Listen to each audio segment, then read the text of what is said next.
Alright, y'all, we are back with another video, and this one is simple. Does my Monte Carlo really sound like a V8? So I got this car back in May of 2024, so just over 2 years. I loved it, everything completely original. However, I'm a big sound guy. And when I say I'm a big sound guy, me personally, I love how my car sounds. When I first got this Monte Carlo, it sounded okay. It was very quiet, kind of meek, you know, single exhaust factory, which I understand, but that just wasn't my style. That just wasn't how I was trying to roll. Knowing what's under the hood, I really wanted my car to have that classic old school American muscle sound.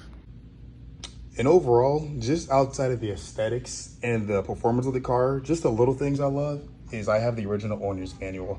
I really wish I had it for my Buick, but I don't. But little things like these is why I really love the small details, just the little things about the car. And also when I got the car, I got this really cool repair manual. I think this is awesome. Like, this is just old school, vintage America. This is amazing. Like, just all the facts. And I haven't read this from cover to cover, but just a lot of things I have read, I think this is pretty awesome.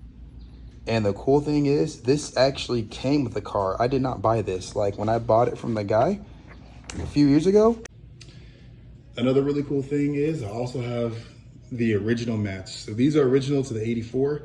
Obviously, I don't use them. I keep these actually stored away because I want to keep these in pristine condition.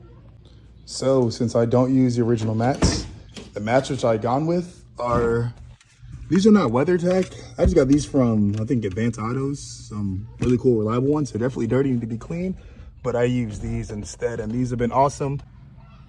All right, so let's see what we sound like just from a normal start with the dual.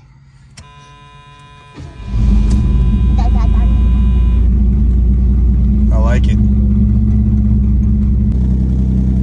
So this is how we sound right now. Smooth little drive in the neighborhood, not crazy. On 25 miles, I think it's pretty well. It's doing good. So this is how we're sounding right now, just idling. Like I said, I love that deep rumble, that VA sound.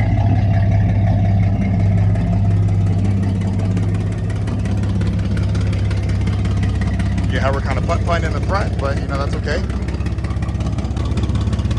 One thing about the Monte Carlo, the one that I have specifically, I love this grille style. I know it's not like the SS or like the older versions, but dude, this is by far my favorite. And even going back to how we sound back here, one thing that I give a lot of credit, people sleep on, is H-pipe. If you're getting a dual exhaust, I highly recommend you to do your research. But for me specifically, if you're gonna get a dual exhaust, make sure that you add that H-pipe along. That H-pipe makes a ton difference. Another key reason why the H-pipe is important, because it pretty much helps pulses between both the pipes. And it gives that really low rumble, that true classic American VA sound. That's another really big reason why I think that H-pipe is so important. And this is what we have under the hood. Your typical V6 3.8 229. That's the crazy part. I believe with this V6 that I have, it only gives out 190 pounds of torque, and I think 115 to 150 horsepower as well. Like I said on my most previous video, this thing is a putt-putt. Like, this ain't no drag car. This isn't 365 pounds of torque. This isn't 220 horsepower. Like I said, all this you're hearing,